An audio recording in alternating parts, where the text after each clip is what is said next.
good sanitation and healthy lifestyle of our students in school is a matter of high importance. With that, ladies and gentlemen, our most loving, supportive, and competent Principal 3 of Adlawan Integrated School will educate and inculcate useful information on SBM WINS program.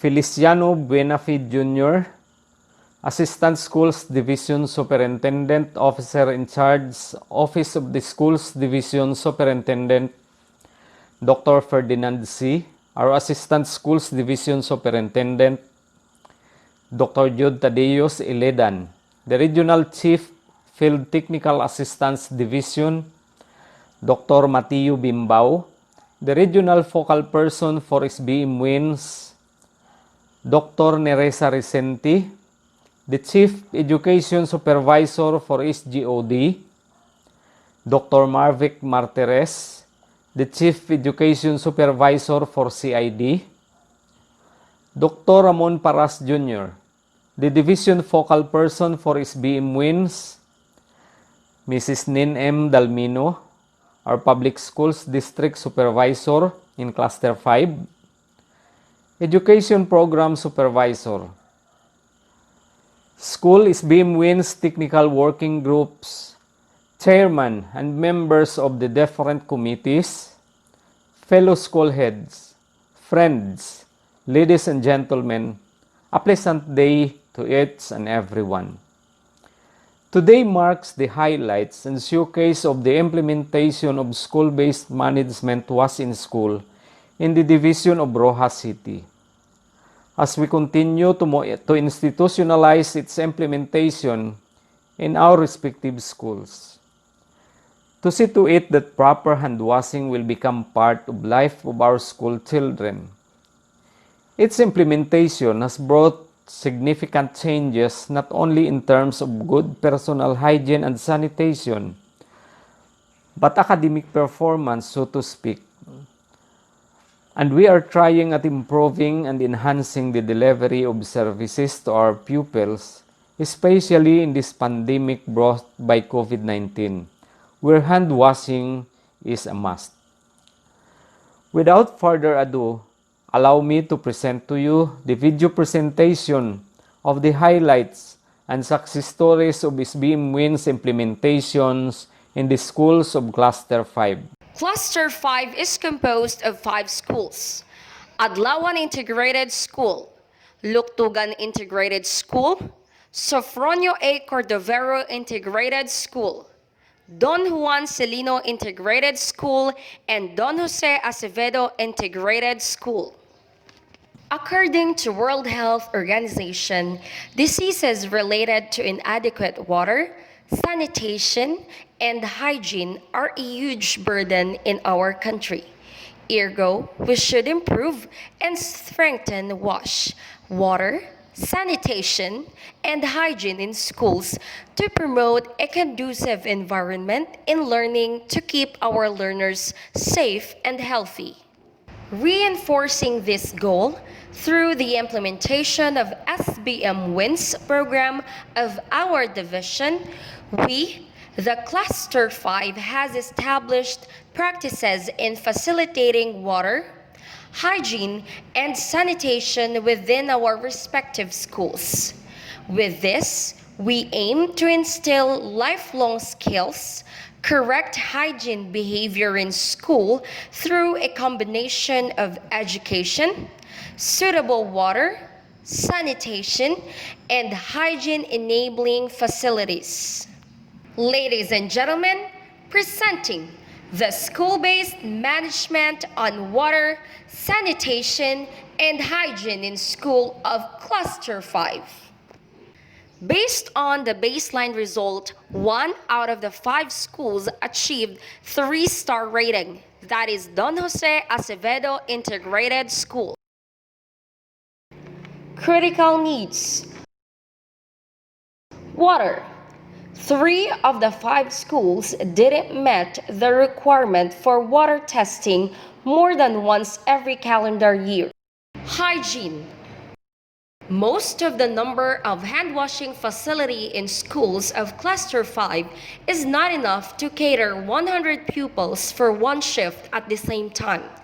Limited funds for repair and maintenance hand washing facility and provision of hygiene materials like toothbrush, toothpaste, sanitary napkins, and others. Sanitation. Gender segregated toilets didn't met the functional toilet seat ratio requirements of less than 50 pupils. Most schools have only common comfort rooms in the classrooms. Waste segregation was not properly and religiously practiced. Garbage collection services from the city government is provided to 3 out of 5 schools. 1 out of the 5 schools has no septic tank. Limited fund for regular or maintenance and repair of toilets or hand washing and other water facilities. Health education. 1 of the 5 schools did not include WINS as part of their school inset. Projects implemented. Water. Submitted water samples for water testing at least twice a year. Provision of water dispenser in strategic areas.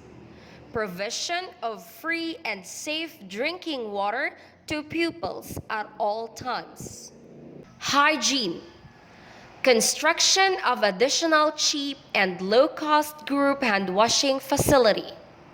Establishment of hands-free pedal-operated hand washing facility. Proposed annual budget from the school funds to finance the repair and maintenance of group hand washing facility and provision of other materials.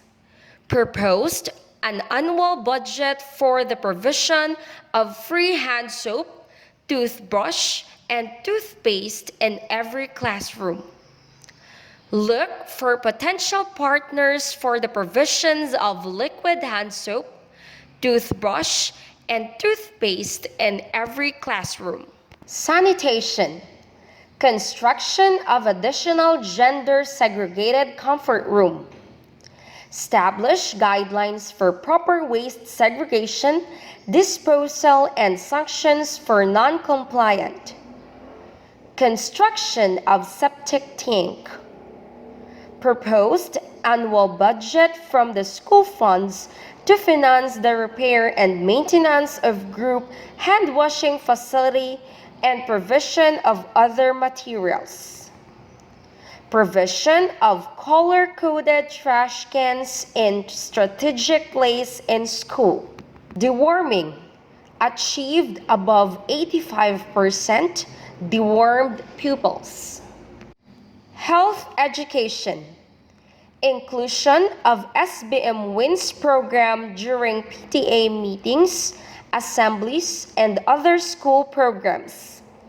Provision of IEC materials posted in strategic area bulletin boards and classrooms. Looking at the end-line result, 2 out of 5 schools successfully achieved 3-star rating.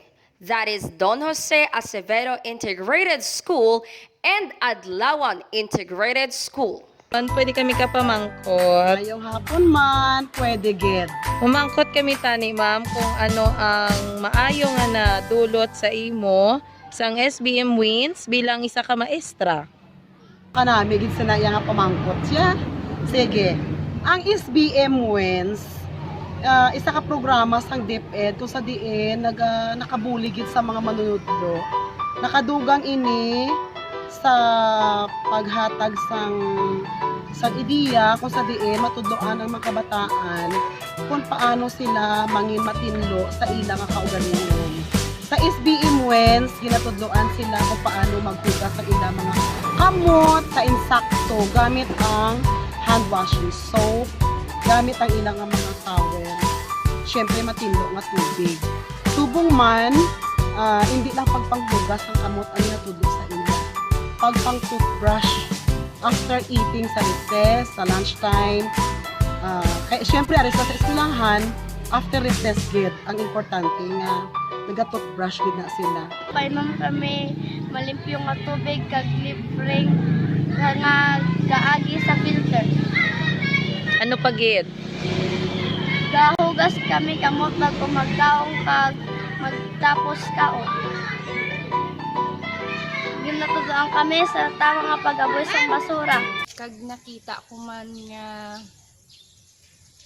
ang ilang water facility may ara na subong kaysang una sang time pa yan namon bumbalang gid kag subong electric motor ng ila gamit swerte gid subong ang mga kabataan. The following are the insights or lesson that we learned in implementing the SBM Wins program.